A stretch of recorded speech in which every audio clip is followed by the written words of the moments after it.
नमस्कार दोस्तों, स्वागत है आप सभी लोगों का एक बार फिर से। यह वीडियो ध्यान से देखना। आज की इस वीडियो में मैं आप लोगों को बताऊंगा कि सोमवार के दिन क्या करना चाहिए जिससे हमारे अध्यात्म उन्नति हो और हम जल्द धनवान बने। साथ ही इस वीडियो में मैं आप लोगों को बताऊंगा कि सोमवार के दिन ऐसे कौन से कार्य करने से भगवान भोलेनाथ नाराज होते हैं।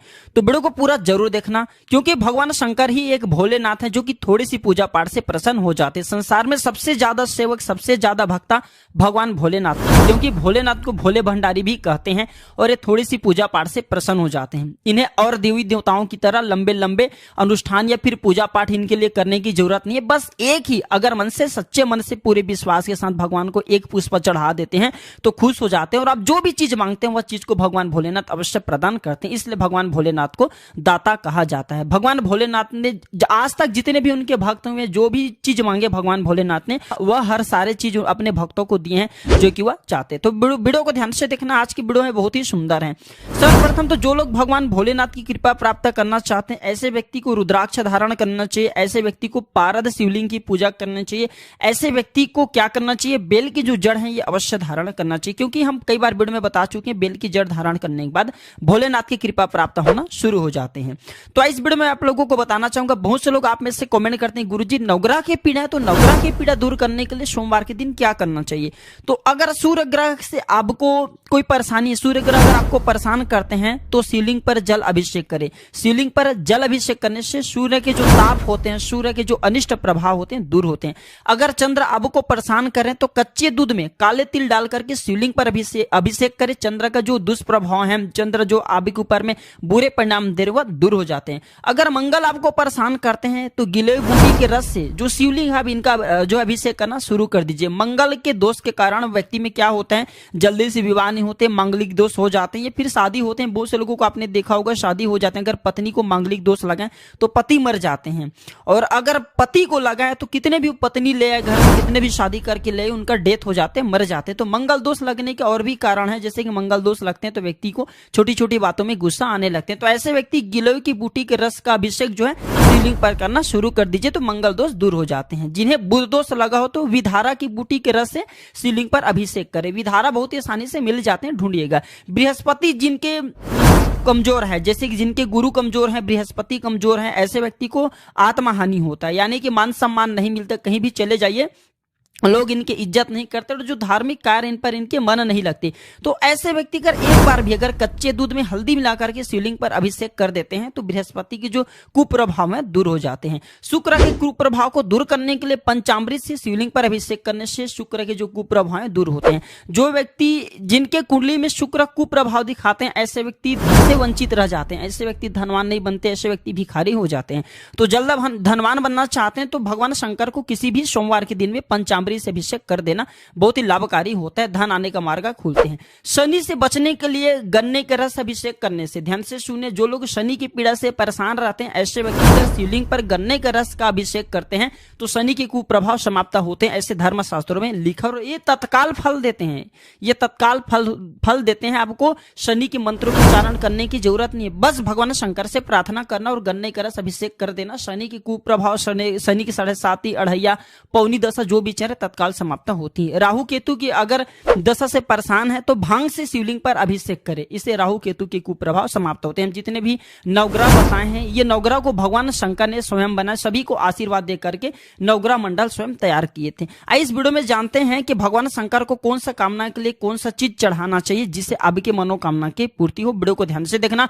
अभी तक कमेंट बॉक्स में ओम नमः शिवाय नहीं लिखे तो लिख दीजिए, या फिर हर हर महादेव जरूर लिखना। आशा करूंगा कि आप ओम नमः शिवाय जरूर लिखेंगे, हर हर महादेव जरूर लिखेंगे। अगर आप ऐसा नहीं लिखते तो मैं समझ जाऊंगा कि आप भी भोलेनाथ के भक्त नहीं है, आप भोलेनाथ से नाराज हैं। तो जो व्यक्ति अगर दूध का अभिषेक शिवलिंग पर करते हैं तो ऐसे व्यक्ति को आरोग्य की प्राप्ति होता है। दही का अभिषेक करते हैं शिवलिंग पर तो जीवन में हर्ष और उल्लास की प्राप्ति होता है। शहद का, जी हाँ, शिवलिंग पर अगर कोई व्यक्ति शहद चढ़ाते हैं तो सौंदर्य की प्राप्ति होते है, वाणी में मिठास आता है और समाज में लोकप्रियता बढ़ता है, समाज में आपके मन सम्मान प्रतिष्ठा बढ़ता है शहद चढ़ाने से। घी का अगर शिवलिंग पर अभिषेक करते हैं तो हमें तेजी से सुनिए, अगर कोई व्यक्ति घी का अभिषेक करते हैं शिवलिंग पर तो हमें तेजी से हमारे शरीर में तेज की प्राप्ति होता है, ऊर्जा की प्राप्ति होता है। शक्कर का शिवलिंग पर अभिषेक करते हैं तो सुख समृद्धि ऐश्वर्य की प्राप्ति होता है। और कोई व्यक्ति अगर इत्र का, ध्यान से सुनिए, अगर कोई व्यक्ति जो है भगवान शंकर पर इत्र का अभिषेक करते हैं। इत्र का अभिषेक कैसे करते हैं? जो जल जिसमें आप पानी चढ़ाने, जो लोटे आपने पानी चढ़ाने के लिए रखे, जल रखे हैं,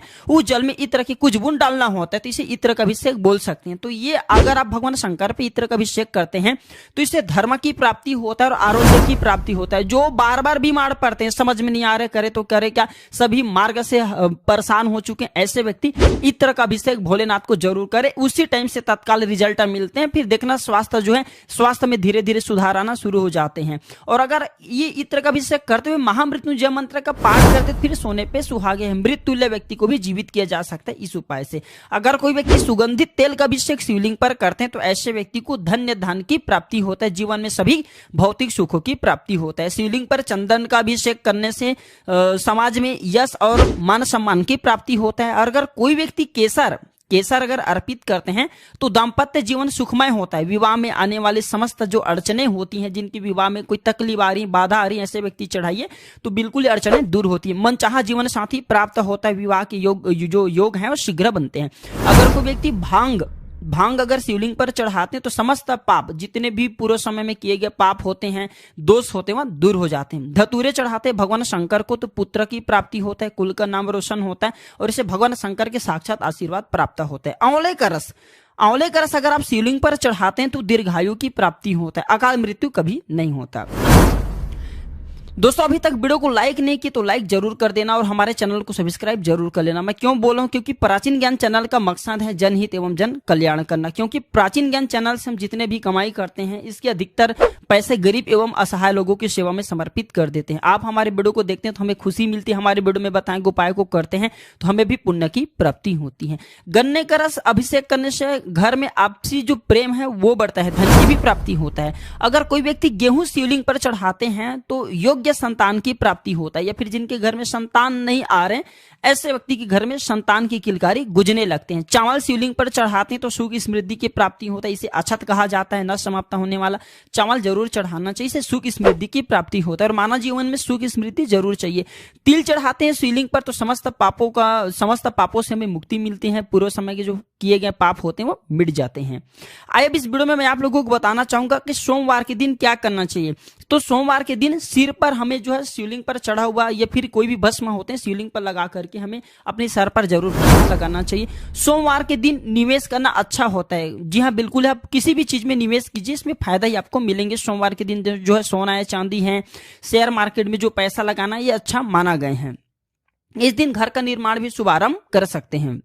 सोमवार को सुबह क्या करना चाहिए? तो सोमवार के दिन सुबह जल्दी स्नान करके पूजन पाठ करना चाहिए और भगवान शंकर जी के 108 बार महामृत्यु मंत्र का जाप करते हैं, महामृत्युंजय मंत्र का, तो जहां भी जाइए आपको सफलता मिलना शुरू हो जाते हैं। एक दिनचर्या बना लीजिए। अगर डेली के नहीं कर सकते सप्ताह में तो सोमवार के दिन जो है चयन कर लीजिए। सोमवार के दिन शिवलिंग पर क्या चढ़ाना चाहिए अभी मैं पूरे वीडियो में बता चुका हूं, लेकिन हो सके तो भोलेनाथ को शुद्ध जल से स्नान कराइए सर्वप्रथम। इसके बाद संतान प्राप्ति करने के लिए शिवलिंग पर बेलपत्र चढ़ा सकते हैं, अक्षत चढ़ा सकते हैं, मनोकामना के लिए दूध फूल ये सब चढ़ा सकते हैं। कुछ नहीं चढ़ा सकते तो भगवान भोले भंडारी को बेलपत्र जरूर चढ़ाना चाहिए, आंकड़े का फूल जरूर चढ़ाना चाहिए, इससे भगवान भोलेनाथ प्रसन्न होते हैं। जो भी चीज मांगेंगे वो सारी चीज आपको देंगे। सोमवार को शिव की पूजा कैसे करें? तो सुबह जल्दी उठ करके स्नान कर लीजिए, इसके बाद जो है घी का दीपक जलाइए और जैसे जो भी देवी देवताओं की पूजा करते हैं वैसी शिवलिंग की पूजा कर सकते हैं। सोमवार के व्रत में क्या नहीं करना चाहिए यही जानकारी देने के लिए इस वीडियो में आया हूं। चाहे व्रत रखे या ना रखे, लेकिन फिर भी सोमवार के दिन ये गलती मत करना। भगवान भोलेनाथ जितना जल्दी प्रसन्न होते हैं उतना जल्दी रुड़ते भी हैं, क्योंकि जो जितना जल्दी प्रसन्न होते हैं उतना जल्दी रुड़ते भी हैं। तो ध्यान से सुनिए, माना जाता है कि सोमवार के व्रत में चाहे आप व्रत रखे हो चाहे मत रखे हो, ये जानकारी दूसरे को भी बता सकते हैं। तो सोमवार के व्रत में गेहूं सूजी या आटे का सेवन नहीं करना चाहिए। इसके अलावा लाल मिर्च और सादा नमक युक्त जो मसालेदार हैं, तली भुनी हुई चीजें, इनका सेवन नहीं करना चाहिए। साथ ही मांस मदिरा बैगन काफी हरी पत्तेदार जो सब्जी हैं इनका भी सेवन नहीं करना चाहिए, मना किया गया है। शिव की पूजा कब करना चाहिए? जो भगवान शंकर जी की पूजा है इसे सर्वश्रेष्ठ कौन समय करना माना गया है? तो वो है प्रदोष काल। प्रदोष काल किसे बोलते हैं जान लीजिए। तो सूर्यास्त से 1 घंटा पहले और सूर्यास्त के 1 घंटा बाद इसे प्रदोष काल कहा गया है। तो प्रदोष काल में अगर भगवान शंकर जी की पूजा करते हैं, जैसे कि धतूरे, फल, आंकड़ा वगैरह जो भी चीज चढ़ाते हैं, तो भगवान शंकर इस समय तत्काल प्रसन्न होते हैं। और अगर 13 के दिन है तो अति उत्तम है। जैसे एकादशी आते हैं, एकादशी के बाद द्वादश फिर आते हैं, 13 का दिन अति उत्तम माना गया है शिव पूजा करने के लिए। क्या हम पीरियड के समय में भगवान शंकर की पूजा कर सकते हैं? बिल्कुल कर सकते हैं, लेकिन उनके शिवलिंग को आपको छूना नहीं है। मानस पूजा कर सकते हैं, मन से पूजा कर सकते हैं। शिव को धतूरे का फल अत्यंत प्रिय है। धतूरे का फल चढ़ाने से भगवान शंकर बहुत प्रसन्न होते हैं। शिवलिंग पर जल चढ़ाने के नियम जान लीजिए, अन्यथा भगवान भोलेनाथ के क्रोध का सामना भी करना पड़ सकता है। बहुत से लोग क्या करते हैं, शिवलिंग पर जल चढ़ाते हैं, शिवलिंग पर 1 लोटा जल रखे और तत्काल जो है सेकेंडों नहीं लगते, 5 से 10 सेकंड के भीतर में तत्काल वह जल चढ़ा देते हैं। भगवान शंकर पर अगर आप जल अभिषेक करना चाहते हैं तो इसी बात का विशेष ध्यान रखना है। मनोकामना के लिए चढ़ा रहे हैं, इच्छा पूर्ति करने के लिए या फिर भक्ति प्राप्त करने के लिए चढ़ा रहे हैं, तो भगवान शंकर को जल हमेशा जो है धीरे धीरे अर्पित करना चाहिए। अगर आप भगवान शंकर को जल्दी से जो जल अर्पित करते हैं तो भगवान शंकर नाराज होते हैं, क्योंकि भगवान शंकर ने जब विष पान किए थे तो उनके विष को मिटाने के लिए देवताओं ने थोड़ी थोड़ी धीरे धीरे मात्रा में जो है जल अर्पित की थे। और आपने अभी तक देखा होगा, ये फिर आप जरूर देखे होंगे, मंदिर में भगवान शंकर जी के लिए एक पात्र में जल रखा जाता है और थोड़ी थोड़ी कुछ बूंदे जो होती हैं शिवलिंग पर गिरता है, ताकि भगवान शंकर के जो विष हैं, जो गर्मी शरीर में विष पीने के कारण वह शांत हो, और शांत होते भगवान शंकर प्रसन्न होते। भगवान शंकर की पूजा में क्या नहीं चढ़ाना चाहिए? भयंकर पाप लगते हैं। आइए जानते हैं, फिर मैं वीडियो समाप्त करूंगा। अभी तक कमेंट बॉक्स में